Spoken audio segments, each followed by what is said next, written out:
เอาสบายดีหมดสุขเนาะมื้อนี้ก็พาน้องชายไปเข้าห้องหมอพี่น้องเพราะว่าช่วงนี้กำปั้นกับพาลูกชายไปเที่ยวนี่เที่ยวนั่นก็เป็นพยาธิปอดพี่น้องก็เลยมาเข้าห้องผ่าตัดพี่น้องเห็นบ่นี่เห็นบ่โอ้น้องชายนี่ถือว่าพาพ่อไปเที่ยวถือว่าดุเดือดพี่น้องนี่พี่น้องรถโอ้บักหลายๆพี่น้อง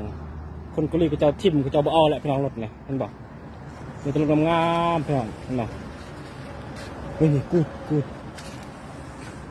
นี่ดูใบตัวนี้คักเลยตัวนี้นะป้าพี่น้องรถบักหลายๆพี่น้องก็เจ้าทิ่มหมดเลยนี่พี่น้องเสียดายเว้ยเสียดายรถจักรเลยเว้ยมีตลกงามๆพี่น้องมีแต่จักรฮอนด้าหมดคนเกาหลีก็เจ้าบ่เอาแหละก็เจ้าทิม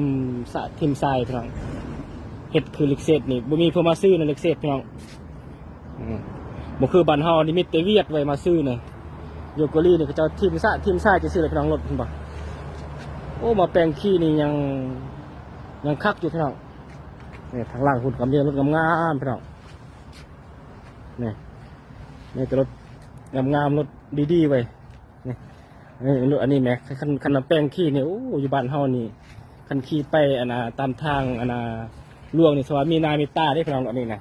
เห็นบอกแต่คนก็เลยก็เจ้าทิมพี่น้องมีตัวรถงามๆพี่น้องเห็นบอกเจ้าทิมมัดเนี่ยท่อพี่น้องนี่รถนี่เห็นบอก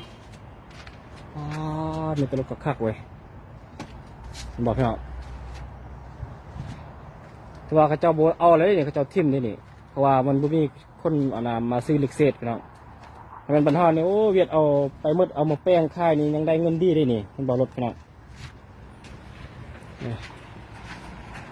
มันบ่รถป้ารถดีแห่งคักพี่น้องสุดยอดเอามื่อนี้ก็พาลูกชายมาเข้าห้องหมอพี่น้องเข้าห้องICU เข้าผ่าตัดก่อนเพราะว่าช่วงนี้กับปั้นก็พาลูกชายไปรอลายโพดพี่น้อง